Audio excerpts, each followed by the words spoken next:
Vamos então dar sequência à mensagem do livro de Malaquias. E a sequência termina hoje, né? Hoje nós trataremos do último capítulo, o último texto do livro de Malaquias, e consequentemente é também o último texto do Antigo Testamento. E isso é considerável, a gente vai ver isso ao longo do sermão. Então abra sua Bíblia, Malaquias capítulo 4. Malaquias capítulo 4. Nós faremos a leitura de todo o capítulo, são só 6 versículos.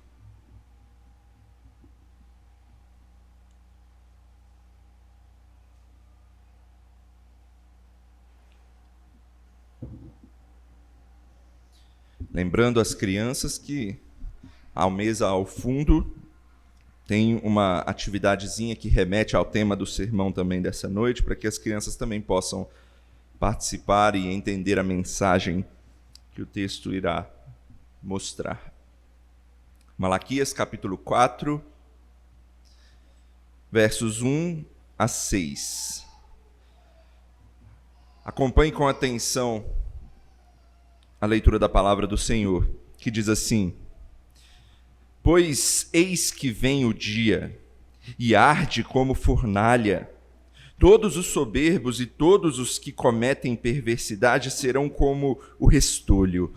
O dia que vem os abrasará, diz o Senhor dos Exércitos, de sorte que não lhes deixará nem raiz, nem ramo. Mas, para vós outros que temeis o meu nome, nascerá o sol da justiça, trazendo salvação nas suas asas. Saireis e saltareis como bezerros soltos da estrebaria. Pisareis os perversos, porque se farão cinzas debaixo das plantas de vossos pés.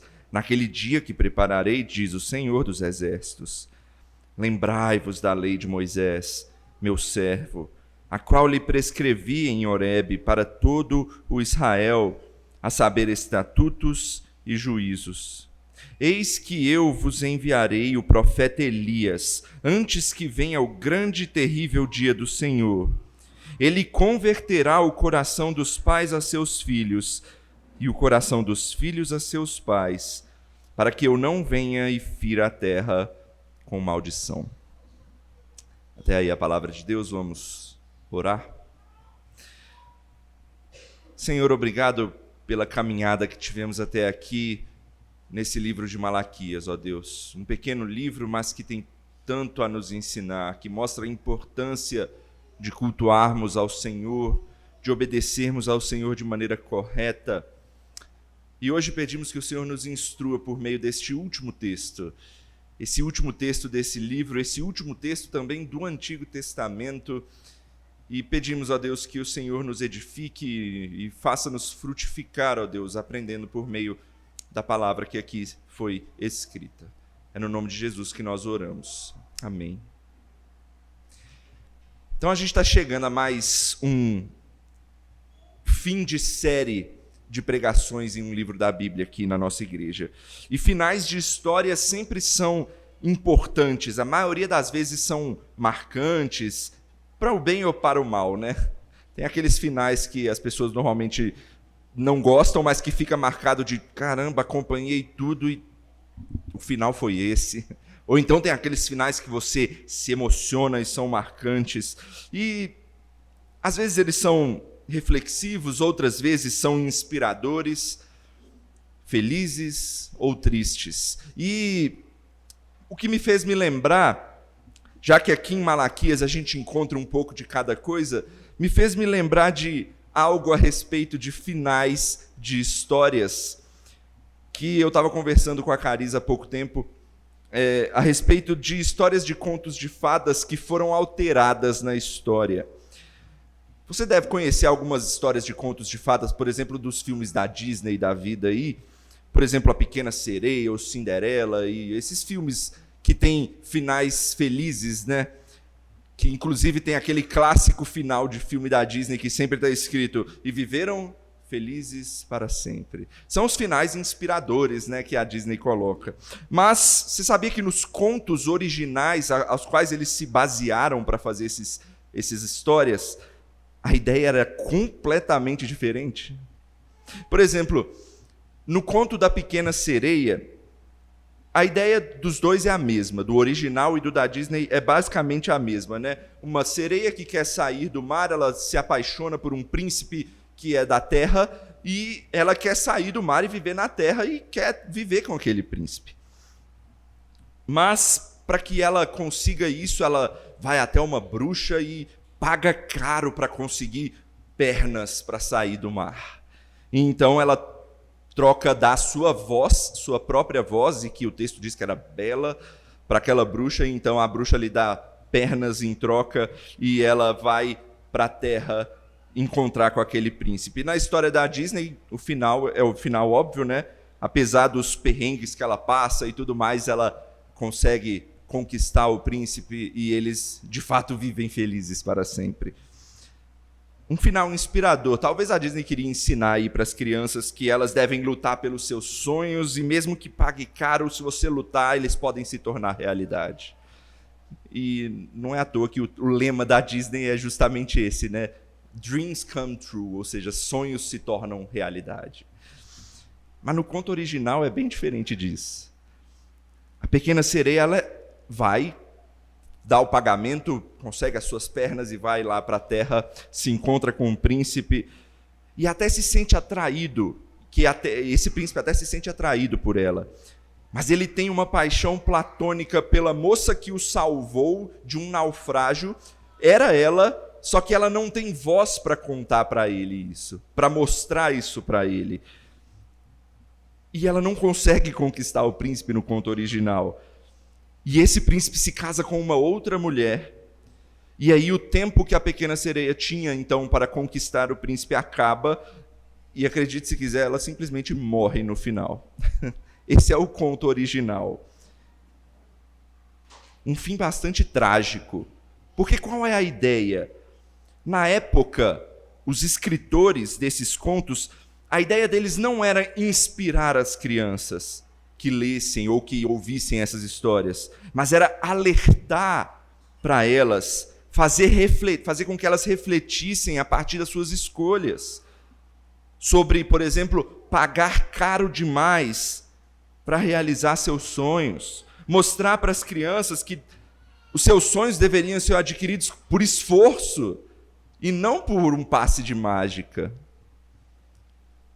E eu confesso que eu gosto dos finais felizes e inspiradores e tudo mais, mas a gente também pode ver que os finais trágicos têm, de fato, seu valor também. E o texto de hoje, aqui em Malaquias, ele mostra um final que, ao mesmo tempo em que é trágico, você vê aí que ele termina, o livro de Malaquias termina com a última palavra chamada maldição. É a última palavra do livro de Malaquias, é a última palavra do Antigo Testamento. Vai até uma curiosidade. Alguns judeus que editaram a Bíblia, eles acharam tão ruim o Antigo Testamento terminar com a palavra maldição, que eles resolveram inverter a ordem do versículo 5 e do 6 do livro de Malaquias, para que ele não terminasse com a palavra maldição. Outros, então, resolveram jogar o versículo 4 lá para o final, para mudar a ordem. Outros, ao invés de mudar a ordem, fizeram até o versículo 6 e depois repetiram o versículo 5, para que não terminasse de forma alguma com a palavra maldição. Mas não é só um final trágico. Esse texto há belas e há duras promessas também. E a gente deve estar preparado para quando esse momento do final chegar. E o que eu quero que a gente olhe hoje, a gente vai tentar responder a pergunta: de que maneira Deus cumprirá suas promessas no final, no fim das coisas? De que maneira Deus vai cumprir as suas promessas que Ele anuncia? E em resumo, o texto vai nos ensinar que Deus prepara o seu povo para o dia final, onde os ímpios serão condenados e os justos exultarão. Guarde isso, Deus prepara o seu povo para o dia final, onde os ímpios serão condenados e os justos exultarão. E a gente vai ver como Deus anuncia as suas promessas e depois como ele prepara o seu povo para elas. Essas duas partes a gente vai dividir o texto. Então, primeiro, vejamos como Deus anuncia as suas promessas para o fim. Isso se encontra aí nos versículos de 1 a 3 do nosso texto. E Malaquias vai dividir em dois grupos esses primeiros versículos. Ele primeiro vai falar dos ímpios e depois ele vai falar dos justos. Então vamos ao primeiro grupo no versículo 1. Acompanhe aí na sua Bíblia mais uma vez. Pois eis que vem o dia e arde como fornalha. Todos os soberbos e todos os que cometem perversidade serão como o restolho. O dia que vem os abrasará, diz o Senhor dos Exércitos, de sorte que não lhes deixará nem raiz, nem ramo. Talvez você se lembre, no texto anterior, nós vimos que o povo estava dizendo palavras duras ao Senhor. É o que Deus acusa o povo. Vocês têm dito palavras duras, hostis para mim. O povo estava virando para Deus e dizendo: Deus, é inútil servir ao Senhor. Sabe por quê? Porque eles olhavam para os ímpios, que não servem ao Senhor, que não obedecem ao Senhor, e viam que os ímpios estavam prosperando enquanto eles estavam sofrendo, passando por dificuldades. No texto de hoje, Deus vai dar a resposta definitiva para eles a respeito disso. A prosperidade dos ímpios pode até acontecer na terra, mas no tempo determinado por Deus, eles poderiam ter certeza que a punição do pecado dos ímpios viria. E que tempo é esse? É o tempo que o versículo 1 aí nos diz, né? Pois eis que vem o dia. O versículo 1 só anuncia isso a princípio. Na literatura profética, né, em vários outros textos proféticos aqui, é comum aparecer esse anúncio de que viria o dia do Senhor, o dia prometido, um dia que seria terrível para alguns e feliz para outros. Mas que dia é esse? Vamos olhar o resto do versículo para a gente entender pelo contexto. O texto continua: eis que vem o dia e arde como fornalha. Ou seja, o fogo, ele já foi apresentado para nós aqui no livro de Malaquias como algo que purifica, mas o fogo ele também pode ser algo utilizado para condenação. E pelo restante do texto a gente percebe que é a segunda opção, porque ele indica que os soberbos, os que cometem iniquidade, serão jogados nessa fornalha. E ainda diz que serão como restolho. O que é restolho? Restolho é palha, é grama seca, é justamente coisa que é jogada, descartada no fogo para ser queimada, porque não serve mais para o seu propósito. E no dia que vem, ele repete no versículo, né? Eles serão abrasados. Mas ele acrescenta algo importante aí no finalzinho do versículo: e não lhes deixará nem raiz, nem ramo. A ideia aqui é que vai ser uma condenação definitiva, final, que não vai ter mais volta, porque até a raiz vai ser queimada. O que nos ajuda a responder, então, que dia que ele está se tratando aí. Ele se refere ao dia final, ao dia que a Bíblia chama de dia do juízo final. Então, a primeira promessa aqui é uma resposta aos questionamentos do povo. Cadê a punição dos ímpios? Deus vai responder para eles: ela vai vir. Pode ter certeza que ela vai vir. No dia final, tudo vai ser feito e vai ser justamente definido, e nenhum ímpio vai escapar. E fica o alerta aí para qualquer ser humano aí da face da terra: esse dia virá. Tem até um pastor antigo, né, chamado Jonathan Edwards, que ele diz assim: os homens, eles podem até recusar se sujeitarem a Deus. Os homens, eles podem até se rebelar contra as leis de Deus, mas eles nunca jamais poderão fugir do julgamento de Deus. Qualquer ser humano pode escolher desobedecer a Deus, fingir que ele não existe e até zombar dele e do seu povo, mas no fim não há quem pode escapar do seu julgamento e da sua santa justiça. Essa é a primeira promessa de Deus para o dia final. Mas e quanto aos justos? É o que o texto continua a nos ensinar, olha os versículos 2 e 3. Mas para vós outros que temeis o meu nome, nascerá o sol da justiça, trazendo salvação nas suas asas. Saireis e saltareis como bezerros soltos da estrebaria, pisareis os perversos, porque se farão cinzas debaixo das plantas de vossos pés, naquele dia que prepararei, diz o Senhor dos exércitos. Agora Malaquias se volta para os que temem o nome do Senhor. E a mensagem é muito mais bela. É interessante ele utilizar essa forma de se referir aos justos aqui, né? Aqueles que temem o nome de Deus. Ele está fazendo mais uma vez um contraste com os ímpios. Por quê? Porque os ímpios, eles não reverenciam a majestade da glória de Deus. Mas eles também não temem, não só no sentido de reverenciar, mas no sentido de eles não estão nem aí, eles não têm medo da justiça de Deus, do julgamento de Deus. João Calvino, ele diz que esse medo, ele pertence à verdadeira religião. Os homens, por sua própria vontade, reverenciam a glória de Deus e reconhecem que o mundo é governado por Ele, que eles estão sob a autoridade de Deus, né? Isso é uma evidência de que eles creem de fato em Deus, de que eles fazem parte aí da verdadeira religião. Então está aí uma forma da gente autenticar a nossa fé, de você refletir sobre a sua própria fé e falar, será que eu vejo Deus como autoridade na minha vida? Como de fato meu governante, como de fato meu Senhor?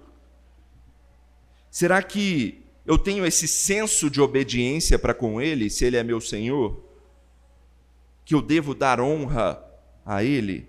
É importante a gente refletir sobre isso, porque Deus caracteriza os justos assim, como aqueles que temem ao Senhor.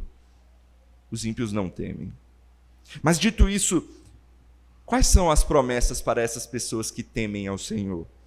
Primeiro, ele diz uma das frases clássicas aí do livro de Malaquias, né? Para eles nascerá o sol da justiça, trazendo salvação nas suas asas.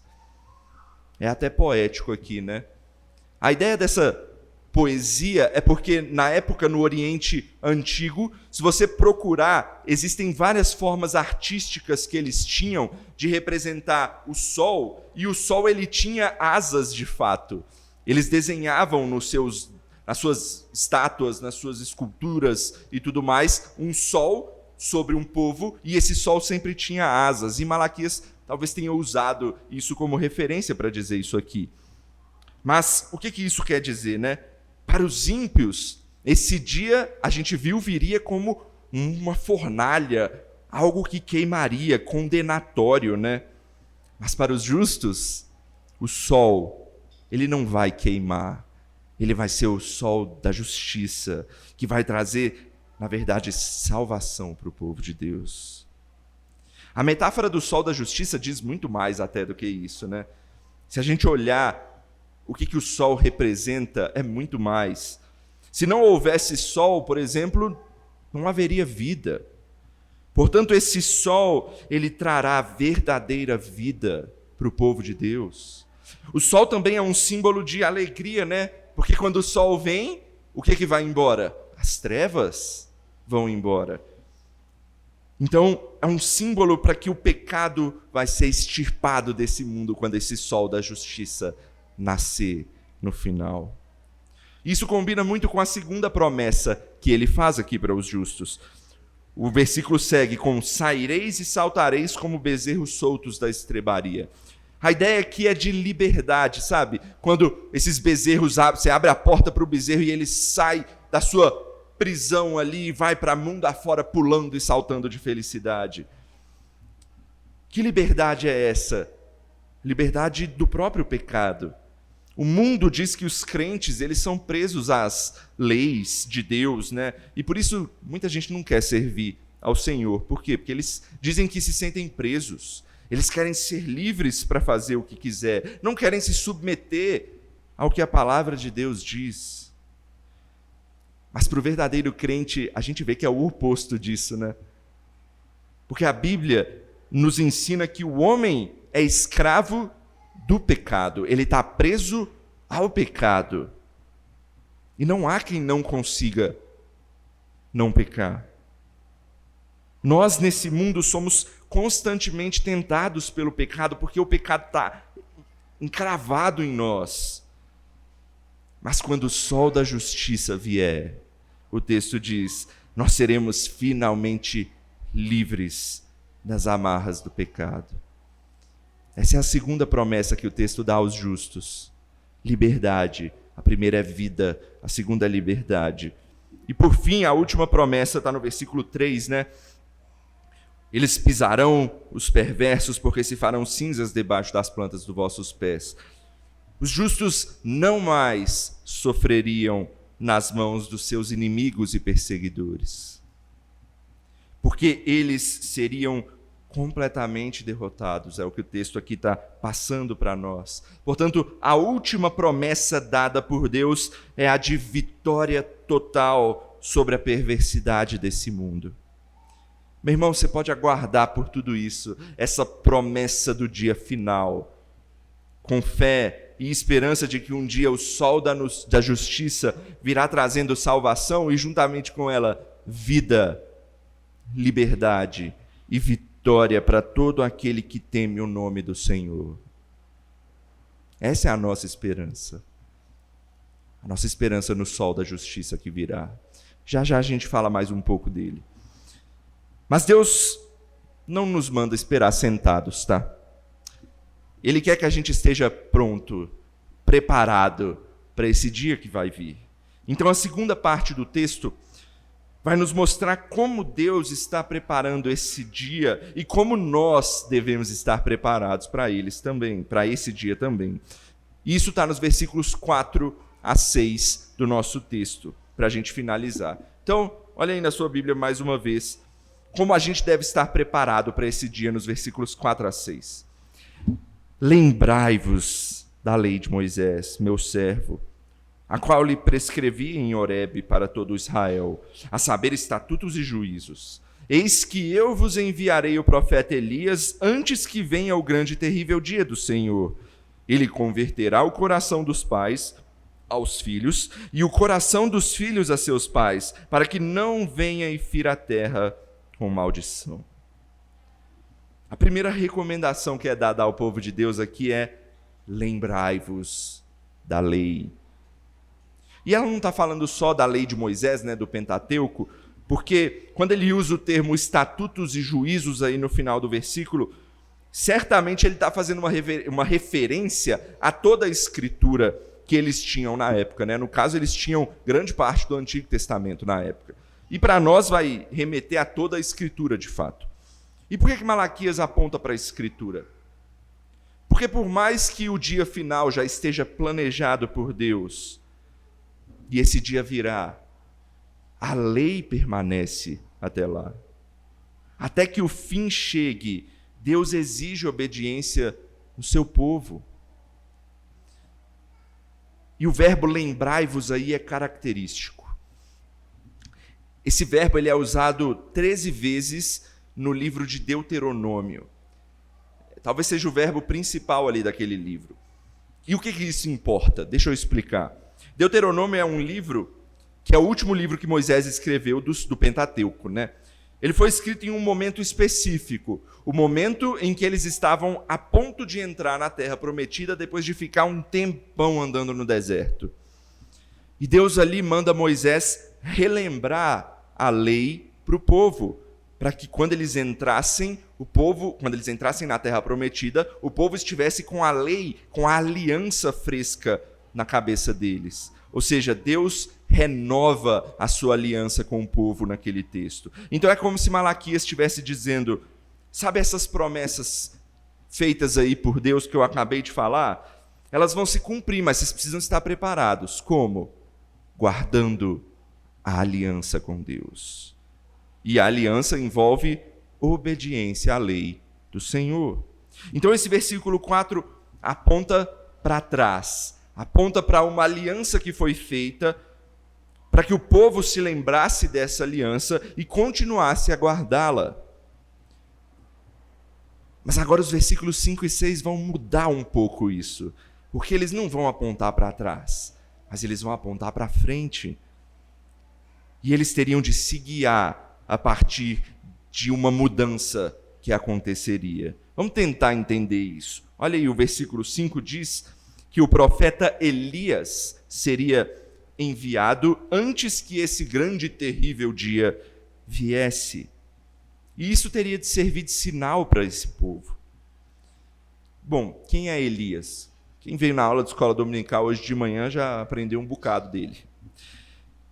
Bom, depois de Moisés, que foi o mediador, né, entre Deus e o povo, lá no início, aquele que Deus escolheu para estabelecer os seus estatutos, Deus, então, em outro momento da história, estabelece um novo e maior profeta que realizou feitos extraordinários em certos momentos da história. E esse homem, ele nem chegou a passar pela morte. Deus simplesmente o levou para si em um redemoinho para o céu. E a gente está falando desse profeta chamado Elias. O profeta Elias, ele teve uma atuação muito importante dentro do povo de Israel, porque ele agiu numa época de grande idolatria do povo, e Elias foi um grande instrumento de Deus para pregar o quê? Arrependimento e anunciar o poder restaurador de Deus. Então Deus disse que enviaria esse profeta Elias em algum momento, e isso seria sinal para eles. E seria o próprio Elias que viria, então? A Bíblia nos dá a resposta dizendo que não, mas seria uma representação. E quem acompanhou a nossa série de pregações em Marcos, já deve saber a quem se refere, né? Marcos, capítulo 9, os discípulos questionam a Jesus a respeito disso. Está escrito lá, os discípulos interrogaram a Jesus: por que os escribas dizem que é necessário que Elias venha primeiro? E aí Jesus respondeu para eles: Elias, vindo primeiro, restaurará todas as coisas. E ele continua: como, pois, está escrito sobre o Filho do Homem, que sofrerá e será aviltado. Eu, porém, vos digo que Elias já veio, e fizeram com ele tudo o que quiseram, como a seu respeito está escrito.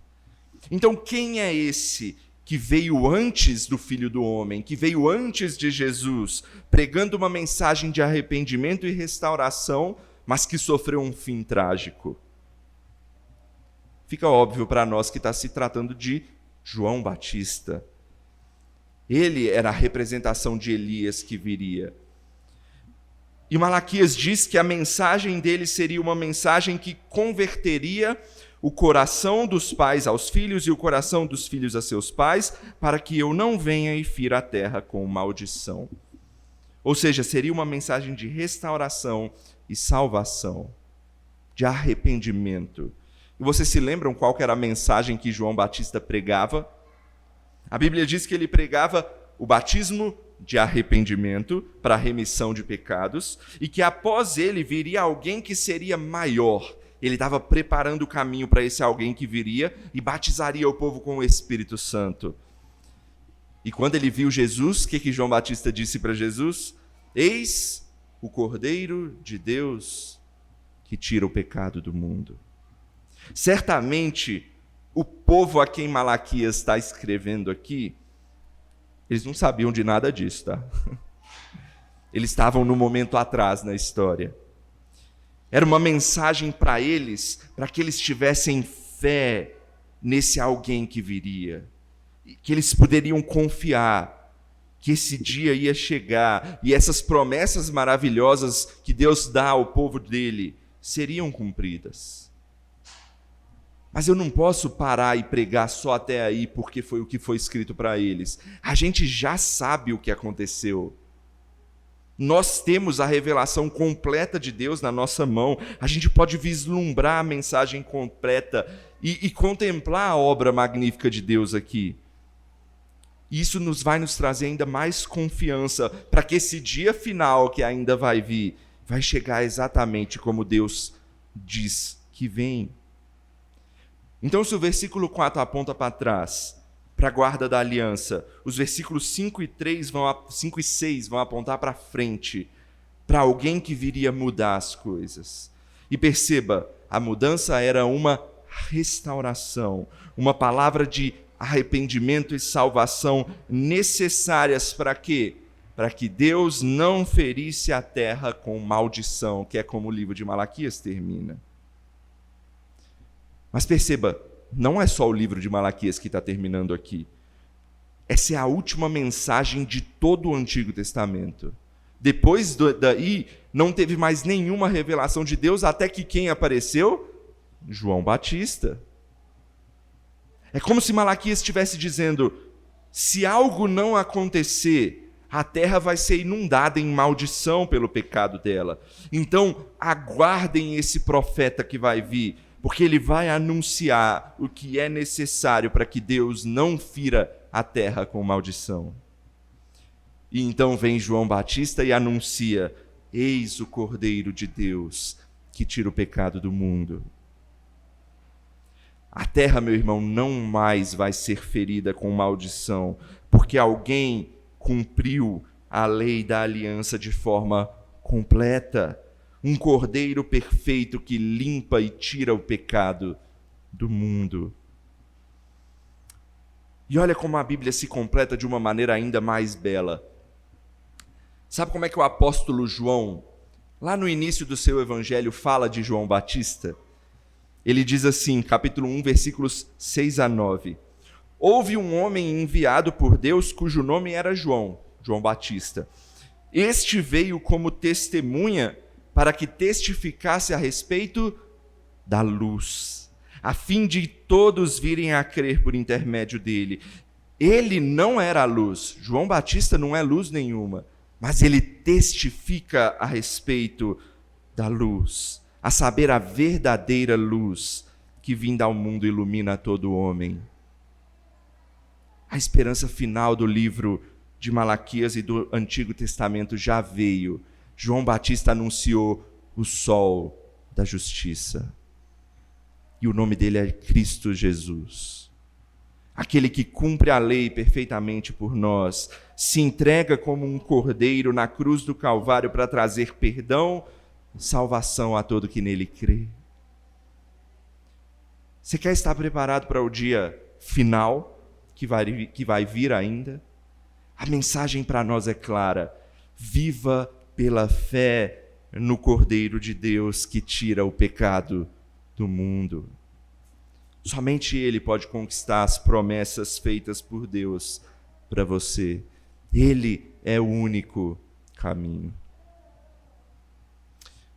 O Antigo Testamento termina assim. E eu não sei se você prefere finais felizes e inspiradores ou finais trágicos e reflexivos. Mas o livro de Malaquias e o Antigo Testamento te oferecem as duas coisas. O final trágico mostra que os ímpios vão perecer. E vão perecer de uma maneira dura. Eles queimarão na fornalha após serem condenados pelo justo juiz. A mensagem é dura, é um final realmente trágico. E fica para nós essa mensagem reflexiva. Mas ela é real. O inferno é real. E todo aquele que não teme o nome do Senhor e permanece rebelde contra ele terá esse destino cruel. Engraçado que os homens olham para esse caminho e o acham bom, porque eles não veem o final. Eles olham para esse caminho onde não há responsabilidades, onde você é livre para fazer o que você quiser sem dar satisfação a Deus. É por isso que a Bíblia chama esse caminho de o caminho largo e fácil. Mas o fim dele, meu irmão, é morte eterna. É um fim trágico. E a gente precisa refletir a partir disso. Mas como a gente viu, o livro de Malaquias também tem um final feliz para nós. Um final inspirador. O final que diz que o sol da justiça nascerá e trará salvação, trará vida eterna, liberdade verdadeira para os que seguem a Ele. Mas há uma condição: viver pela fé e guardar a aliança em obediência ao Senhor de toda a terra. Nesse caminho há garantia de que não haverá mais maldição que recaia sobre os que temem ao Senhor. Sabe por que isso? No Antigo Testamento a gente só vislumbra a esperança disso, né? Termina lá com: se algo não acontecer, Deus vai vir e vai ferir a terra com maldição. Mas o fim do Novo Testamento nos mostra a garantia final disso. E a gente vai finalizar abrindo o final não do Antigo Testamento agora, mas o do Novo. Abra aí a sua Bíblia em Apocalipse 22. A gente até leu durante o culto. Mas é importante a gente fazer esse contraste, esse paralelo. Apocalipse 22, último capítulo da Bíblia. O verso 3 diz assim, olha como o verso 3 começa. Lembra que o final de Malaquias, o final do Antigo Testamento, vai dizer que se algo não acontecer, Deus vai ferir a terra com maldição. Verso 3 do Apocalipse 22. Nunca mais haverá qualquer maldição. Nela, ele está falando da árvore da vida, estará o trono de Deus e do Cordeiro. Os seus servos o servirão, contemplarão a sua face, e na sua fronte estará o nome dele. Então já não haverá noite, nem precisam eles de luz de candeia, nem da luz do sol, porque o Senhor Deus... Aí eu vou fazer um acréscimo aqui, eu nem posso fazer isso, mas é só para remeter, né? O Senhor Deus, o sol da justiça, brilhará sobre eles e reinarão pelos séculos dos séculos. Esse é o destino de todo aquele que percorre o caminho do final feliz. A Bíblia diz que é um caminho estreito e difícil. O mundo nem o diabo querem que a gente percorra esse caminho. Nem o nosso próprio corpo deseja isso. A gente é tentado continuamente a pecar e a fugir disso. E as perseguições e os sofrimentos, às vezes, vão nos fazer achar que esse caminho é de trevas e que não vale a pena pela dificuldade.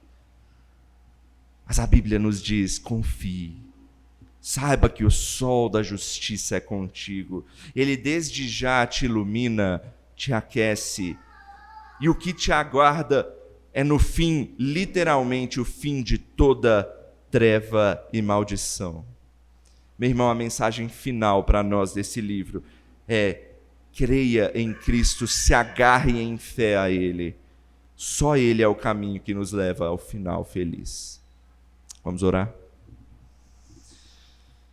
Senhor meu Deus, obrigado, Pai, pela Tua palavra, por esse pequeno livro, mas magnífico, que nos mostra e nos dá a esperança de que um dia o sol da justiça nascerá e nós estaremos plenamente salvos, pois Ele traz salvação em suas asas. Obrigado a Deus pela obra do Senhor Jesus Cristo, aquele que foi anunciado, aquele que é o Cordeiro perfeito que tira o pecado do mundo. Fortaleça a nossa fé no Senhor, nos faça crer cada vez mais no nosso Senhor Jesus Cristo e nos faça cada vez mais parecidos com Ele em obediência ao Senhor, nos lembrando da aliança que temos contigo, Pai. Nos abençoe, nos guarde, é o que te pedimos no nome de Jesus. Amém.